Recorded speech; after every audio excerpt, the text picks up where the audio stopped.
बिस्मिल्लाहिर्रहमानिर्रहीम। अस्सलामुअलैकुम। आप देख रहे हैं डीडीपी एनालिटिका। आज ऑपोजिशन ने फिर एक जलसा किया मर्दान में, और वही तकरीरें, वही इल्ज़ामात, वही पुरानी कहानी। अब इसमें एक तो हम शुरू दिन से कह रहे हैं कि ये इज्तिमा, ये इकट्ठे होना अवाम की जानों से खेलने के मुतरादिफ है, ये नहीं होना चाहिए। लेकिन ये कि सियासी महफिलें सज रही हैं, वो उसी तरह ही लोग लगे हुए हैं और किसी की जान की परवाह नहीं, कोई जिम्मेदारी नहीं है। वरना तो लीडर वो होते हैं जो एहसास जिम्मेदारी समझें। उनका उनका फ़र्ज़ तो होता है कि वो अपने अवाम का तहफ़्फ़ुज़ करें, उनकी ज़िंदगियों का तहफ़्फ़ुज़ करें, उनकी इज़्ज़त और माल का तहफ़्फ़ुज़ करें। लेकिन यहाँ तो नफ्सा नफसी और अपने ही मकासद से हट के और कोई चीज़ नहीं है। अब इसमें अगर देखा जाए, जो इल्ज़ामात हैं कि जी सिलेक्टेड है, इनमें हकीकत क्या है? एक चीज़ तो वाज़ेह है कि आर्मी पे ये इल्ज़ामात आयद करते हैं कि जनाब इलेक्शन में धांधली हुई, कराई। सबूत किसी के पास नहीं है। सबूत हो तो आप पेश करें, लेकिन वो नहीं है। और फिर ये कि यहाँ की रवायत यही है, इतनी अखलाकी जुर्रत है ही नहीं किसी में कि वो अपनी शिकस्त तस्लीम करे। लिहाजा वो उसने कोई ना कोई बहाना लेके हर इलेक्शन को मुतनाज़ा बनाया इस मुल्क में। और यूं लगता है कि जैसे हमें इलेक्शन कराने ही नहीं चाहिए, क्योंकि जब इलेक्शन जितने जी चाहे आप अच्छी तरह करा लें, मेहनत से करा लें, कुछ भी कर लें, सियासतदान ने ये नहीं, हारे हुए सियासतदान ने ये नहीं मानना कि इलेक्शन में वो हारा है। उसने कोई ना कोई इल्ज़ाम आयद करना है और इलेक्शन को मुतनाज़ा बनाना। फिर क्या फ़ायदा हुआ उस इलेक्शन का? बारसूरत ये चीज़ चल रही है। अब चीज़ यह है कि एक तो इलेक्शन को जब आप रद्द करते हैं तो अब डिमांड्स क्या हैं और स्ट्रेटजी क्या है, सामने क्या आ रहा है। डिमांड है कि जनाब प्राइम मिनिस्टर इस्तीफ़ा दे दे। अब मेरा सवाल यह है कि क्या उसको देना चाहिए, क्योंकि वैसे तो जलसे जुलूस से ये इस्तीफ़ा उनसे ले नहीं सकते, लेकिन क्या इमरान खान को इस्तीफ़ा देना चाहिए, इस पर भी बात कर लेते हैं। और दूसरा ये है कि इनका अपना इखलाकी मयार क्या है कि इंसान ये सोचे कि वो इस्तीफ़ा दे दें खान साहब और ये बैठ जाएं हुकूमत में। इनको तो 3-3 दफ़ा आजमा चुकी है दुनिया।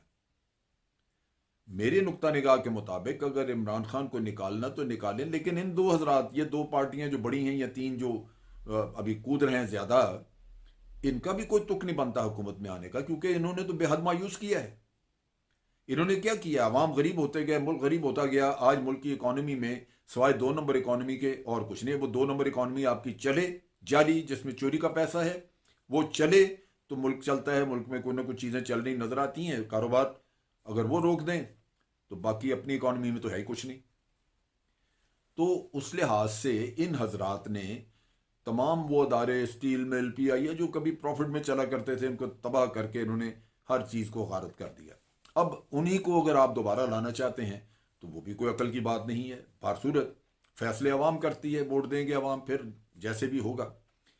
लेकिन अब सूरत हाल क्या है इस वक्त? सूरत हाल ये है कि पीपल्स पार्टी जो है वो अपने तौर पे अपना एक रास्ता तकरीबन अलग कर बैठी है।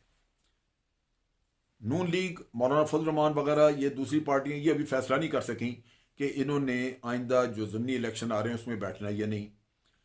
सेनेट के इलेक्शन आ रहे हैं, वो अनाउंस कर दिए गवर्नमेंट ने, उसमें जाना कि नहीं। पीपल्स पार्टी तो तैयारी कर रही है। पीपल्स पार्टी ने तो जाके इलेक्शन कमीशन में मीटिंग्स भी अटेंड की हैं। लिहाजा पीपल्स पार्टी इस्तीफे नहीं दे रही और ना ही उन्होंने ये इलेक्शन छोड़ने हैं। उनके पास सिंध की गवर्नमेंट है, बड़ी बहुत बड़ी स्टेक है, क्यों छोड़े? फिर आज की खबर यह है कि जरदारी साहब ने कांटेक्ट किया मियां नवाज शरीफ को और वहां पे उनको बताया कि जनाब ये वक्त नहीं है इस्तीफे देने का, और इलेक्शन आ रहे हैं, इलेक्शनों में आपको हिस्सा लेना चाहिए। गालिबन वो मियां नवाज शरीफ को कायल नहीं कर सके, क्योंकि मियां नवाज शरीफ की अपनी जो सरिश्त है, उनकी जो सोच है, या उनको अल्लाह ताला ने जो बनाया है, वो बनाए शायद इसी तरह से है कि वो सींख फंसा के रखें जहाँ भी हो, अपने लिए अमन और सुकून का ना रखें, वो कन्फ्रंटेशन पैदा करें और मामलात को बिगाड़ें। लिहाजा वो इलेक्शन वगैरह के गालिबन हामी नहीं है, यही खबर मिली है। अब अगर ये पहले से ही आप आपस में एक चपकलिश है तो आपके रास्ते तो कुछ किसी हद तक अलग नजर आ रहे हैं। और अगर पीपल्स पार्टी एक बड़ी पार्टी है जो कि इस्तीफे नहीं देती, तो बाकी के क्यों देंगे? और फिर मुझे ये भी अंदाज़ा है कि इस्तीफे जो हैं वो इन पार्टियों, नून लीग में से कई लोग नहीं देना चाह रहे। इसी तरह पता नहीं जीओई के लोग देना चाहते कि नहीं। लेकिन एक चीज़ वाज़ेह हुई है कि मौलाना को उसके अपने साथियों ने झूठा करार दे दिया है। सो वो भी एक मसला बन गया कि बलूचिस्तान में मौलाना की अपनी खासी अक्सरियत हुआ करती थी। आज वो अक्सरियत मौलाना के दर पे आई हुई है। मौलाना को तो वो मुंह नहीं लगाना चाह रहे। उन्होंने तो बरमला कहा। और हाफिज हुसैन अहमद के साथ जो झगड़ा हुआ, इनका यह मसला हुआ, हाफिज हुसैन अहमद एक अच्छा शरीफ आदमी है, बहुत अच्छा इंसान है।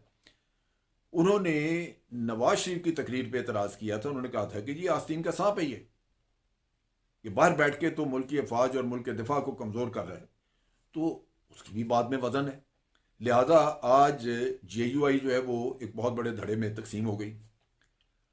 पीपल्स पार्टी अपना अलग रास्ता लेके नज़र आ रही है बैठी हुई।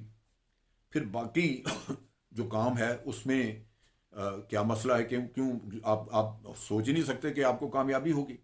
कामयाबी वाली तो कोई चीज़ ही नहीं है। फिर आप देखिए कि कन्फ्यूजन कितना बड़ा है। एक तरफ इमरान खान से इस्तीफा मांग रहे हैं, दूसरी तरफ अपने इस्तीफे जमा कर रहे हैं। यानी उनको ये अंदाजा है कि इमरान खान इस्तीफा नहीं देगा। आखिरी हरबा ये कि जी हम इस्तीफे देंगे। देने हैं तो दो, ये तो सबसे आसान काम आपके हाथ में है। ये रोक के बैठे हुए हैं। सो एक तहरीक जो चलाई, उसमें लाहौर के नाकाम जलसे के बाद यूं दरारें नजर आनी शुरू हुई हैं कि वो हुकूमत मजबूत है, हुकूमत अपनी जगह पे बैठी हुई है। उसको अंदाजा हो गया कि ये इनकी तहरीक जो है इसमें से, इस गुब्बारे में से आवाज निकल चुकी है। लिहाजा वो कुछ बहुत ज़्यादा इनको वक़्त नहीं देंगे।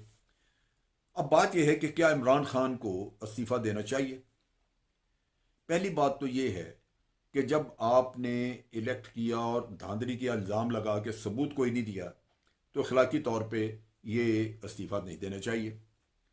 दूसरी बात यह है कि अगर आप आके शोर शराबा करें, धरना कर लें, 30, 40, 50 हज़ार लोग ला के तो बिठा दें वहाँ पे, और उसके जोर पे कि जनाब हमने प्राइम मिनिस्टर को मफलूज कर दिया, वो इस्तीफ़ा दे दे, और अगर वो इस तरह इस्तीफ़ा दे ही दे तो बड़ी गलत रस्म बन गई।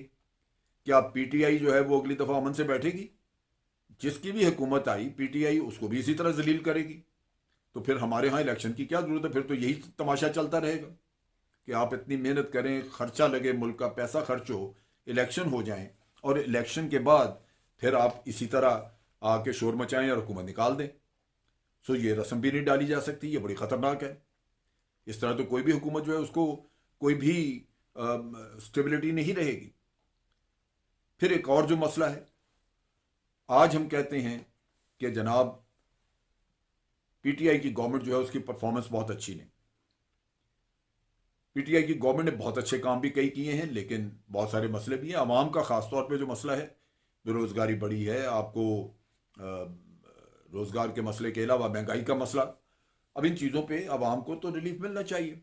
लेकिन आज अगर हम हुकूमत निकाल देते हैं तो वो तो PTI के लोग दोबारा पब्लिक के पास आएंगे, वो कहेंगे कि जनाब हमें 5 साल मिलते तो हमने तो सबको ठीक कर देना था, हमें तो 2.5 साल बाद निकाल दिया इन्होंने।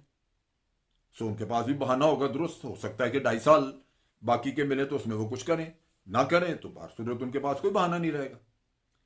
और आखिरी चीज़ जो है वो मियाँ साहब का बयानिया है। मियाँ साहब जो हैं वो रोज़ तकरीर जो करते हैं तो वो ये कहते हैं कि 70 साल में या 72 साल में पाकिस्तान में किसी वजीर आज़म को अपनी मुद्दत पूरी करने नहीं दी। मियाँ साहब को पहली दफ़ा तो इन्होंने टकराव किया और आइनी अहकामात मानने से इनकार किया तो गुलाम इसाक़ खान ने निकाला। जब अदालतों ने बहाल किया, अदालतों को उन्होंने गालिबन पैसा लगाया, उन्होंने बहाल किया, तो पंजाब में जो गवर्नमेंट थी उन्होंने बगावत कर दी मियाँ साहब के खिलाफ। बड़ी गंभीर सूरत हाल पैदा हो गई। रेंजर्स को बुलाया गया, रेंजर्स और पंजाब पुलिस में लड़ाई होने का खदशा था। बाहर सूरत वो सूरत हाल जो है वो निपटाई गई। गुलाम इसाक़ खान और नवाज शरीफ को इस्तीफा देना पड़ा। फिर दूसरी दफ़ा इनका सिंह फंसा उसके साथ, जनरल मुशर्रफ के साथ, चीफ ऑफ आर्मी स्टाफ के साथ, तो फिर निकले। उस वक्त इन्होंने कारगिल का गंद मचाया। अब आखिरी दफ़ा आके अदालत ने निकाला। यानी सारे गलत हैं। एक मियाँ साहब ठीक हैं, और फिर मियाँ साहब, जितनी हुकूमतें मियाँ साहब के मुखालफों की थी उनको निकालने में मियाँ साहब पेश थे, इनकी साजिशें थी। आखिरी यूसुफ गिलानी के खिलाफ अदालत में कह के जी इसको सजा हो गई है 30 सेकंड की, लिहाजा इसको हुकूमत से निकाला जाए, ये हुकूमत नहीं कर सकता, तो उसको वजारत उज़्मा से निकलना पड़ा। सो हर मुखालिफ को मियाँ साहब ने हुकूमत से निकाला है, और अब अगर इमरान खान को निकाल लेंगे तो इसका भी मलबा दूसरों पर डाल लेंगे, फिर ये कहेंगे कि जी अब ये 73 साल में किसी को मुद्दत पूरी नहीं करने दी गई, क्योंकि निकाला अक्सर को इन्होंने खुद है, और यही कहेंगे यही कि जनाब इतने साल हो गए किसी को हुकूमत पूरी नहीं करने दी, किसी वजीर आजम को। तो मैं नहीं चाहता कि यह झूठ पलता रहे। मेरी सोच ये है कि निज़ाम को मजबूत किया जाए, सिस्टम को मजबूत किया जाए, पार्लियामेंट को मजबूत करें, पार्लियामेंट में जाएं, वहां कवानीन बनाएं जिसके लिए आपको आपके लोगों ने वोट दिए हैं, जिस काम के लिए आपको चुना गया है, आप वो काम नहीं करना चाहते। इंतशार सिर्फ ये कि आपको इक्तदार मिल जाए। जो पीटीआई की गवर्नमेंट है वो तो कहती है कि ये अपने करप्शन बचाने के चक्कर में है, लेकिन करप्शन वो तो मेरा ख्याल है वैसे भी बच जाएगी, क्योंकि हमारे यहाँ ये बड़े बड़े लोगों की करप्शन के ऊपर तो सजा है ही नहीं, ये छूट जाएंगे। लेकिन ये जरूर है कि इक्तदार नहीं मिलेगा, तो इक्तदार के लिए वो सारा कुछ ड्रामा हो रहा है।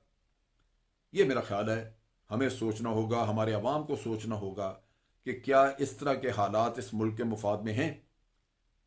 मेरी सोच ये कहती है कि जो हुकूमत आज बैठी है उसको अपनी मुद्दत पूरी करनी चाहिए, ताकि उसके पास कोई बहाना ना हो कि जी हमें काम नहीं करने दिया गया, उसका पूरा मुद्दत पूरी हो तो उसको उसी पे उसका एहतसाब किया जाए।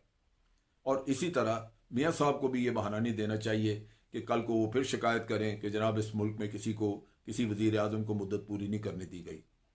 और फिर ये भी बड़ा ज़रूरी है कि अगर आज इनको निकाला इसी तरह हल्ला गुल्ला करके और धक्के मार के शोर शराबा करके, तो कल ये भी किसी को यहाँ बैठने नहीं देंगे, तो ये तमाशा रहेगा। और उसमें बड़ी सीधी सी बात है, आज अगर इलेक्शन कराएं और अपोजिशन में से कोई पार्टी जीत जाए, नून जीत जाए, पीपीपी जीत जाए, मौलाना फजल रहमान तो हर गाड़ी में सवार हो जाएंगे, तो बाकी पार्टियां तो फिर अपोजिशन में होंगी।